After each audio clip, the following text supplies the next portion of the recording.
All right, ladies and gentlemen, welcome back to the channel, folks. We are less than 48 hours away from the Green Bay Packers taking on the San Francisco 49ers. Now, here's a fun fact for my Packers fan. Green Bay is over a plus 7-point underdog for the second week in a row. Out of the three playoff teams to win consecutively with those odds in this century, you've got Flacco's Ravens in 2013. You've got Eli's Giants in 2008, and you have Brady's Patriots in 2002. The recurring theme there, all those teams went on to win the Super Bowl. Now, what I'm not saying is the Green Bay Packers are going to win the Super Bowl. But what I will say to you is the Green Bay Packers will upset the San Francisco 49ers, or at the very least, it's going to be a very, very, very close game. But I do have the Packers pulling this one off. And here are some more fun facts for my fellow Packers fans. The Green Bay Packers, 3 straight 400-yard games. Number 1 offense in that time. Number 3 offense in third down conversions. This team is firing on all cylinders. Matt LaFleur's calling beautiful games. Joe Barry's calling beautiful games. Jordan Love's been balling his ass off in weeks 1 through 10. Jordan Love, 68 passing grade, 20th in the league. 14 touchdowns to 10 interceptions and a record of 3-6. Since week 11, the Green Bay Packers went 7-2. Jordan Love was first in the NFL with a 91.8 passing grade and a 21-1 touchdown to interception ratio. Now, San Francisco is obviously one of the best teams in the league, but I think they're going to do exactly what they did to Dallas. Now, I don't think it's going to be 27-7 at halftime. If it was, I think my jaw would genuinely drop. But we're going to talk about why I think this Packers team is a lot better than a lot of people are giving them credit, hence odds makers making them like a 9.5-point underdog. But before we do, if you guys enjoy this video, be sure to hit that like button, hit that sub button for daily NFL content. As you guys can tell, I'm a diehard cheesehead. My fellow cheeseheads, if you could try and get this video to 500 likes, that would mean the absolute world to me. So I think Green Bay is going to do the same thing. And if they can get the ball to start this game and they elect to receive it, we've seen Matt LaFleur on the first possessions, whether you get the ball or you defend, whatever it is, the Packers offense on their first possessions has been spectacular all season, especially in the second half, mainly in the second half.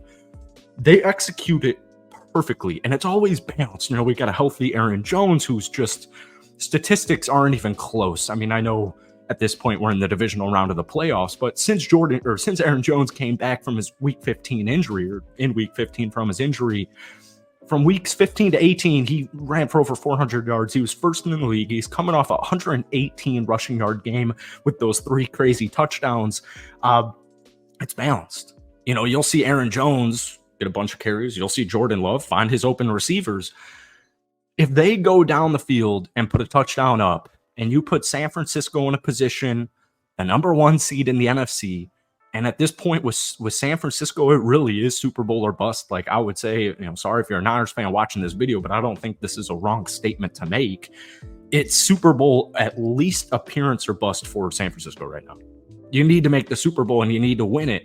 They've got everything to lose. We have nothing to lose. We got everything to gain. They don't have much to gain from, taking down the measly 7 seed Green Bay Packers with the youngest roster in the National Football League, the most touchdowns ever by first and second year players.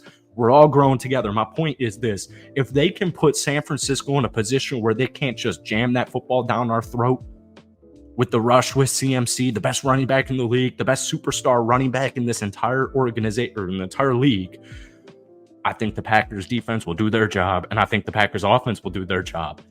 I am just feeling something different with this Packers team this season, but specifically this game. I speak for a lot of Packers fans here. San Francisco and the whole Aaron Rodgers era absolutely dominated us every single week. And I know Niners fans, and I know the Niners players. Kyle Shanahan said it himself in the second quarter. They started to prepare for this football game. They are not underestimating Green Bay. They know what's at stake here, and they know that Green Bay, once again, has literally nothing to lose.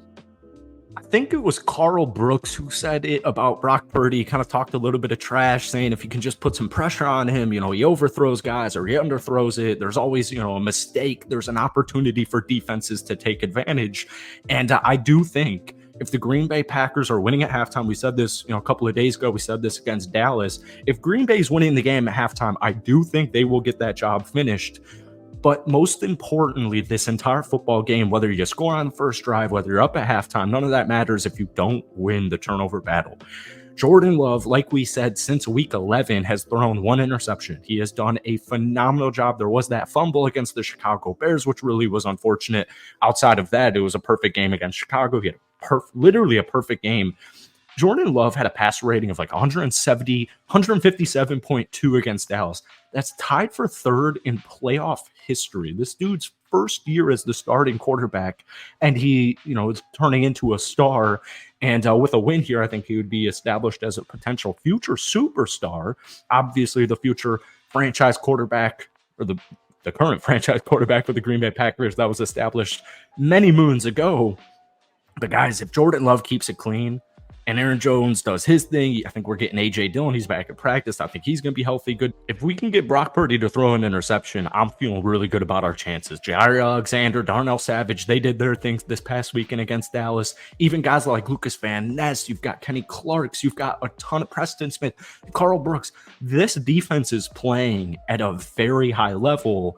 And they did in the final 2 weeks of the season after, the debacle against Carolina, the debacle against Tampa Bay, the debacle against the New York Giants. Prior to that, they call up beautiful games against Chicago and Minnesota. But the nitpick was you're going against Jaron Hall, a rookie QB. You're going up against Justin Fields, who has one game, thrown for over 300 passing yards.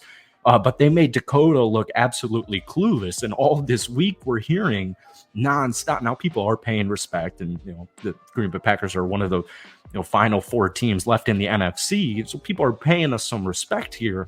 But all week the narrative was, what's going on in Dallas? Is Dakota not the guy? Is Mike McCarthy not the guy? As opposed to what Green Bay did was they made all these conversations happen. And you got to cover Romeo Doubs. You got to cover Luke Musgrave, Dontavian Wicks, Tucker Kraft, Aaron Jones, Christian Watson, Jaden Reed, Bo Melton. Like, Christian Watson and Jaden Reed this past weekend had a combined 4 targets. They only had 1 catch. Our leading receiver, Jaden Reed, had 0 catches for 0 yards against Dallas. Like, you got to cover all these dudes.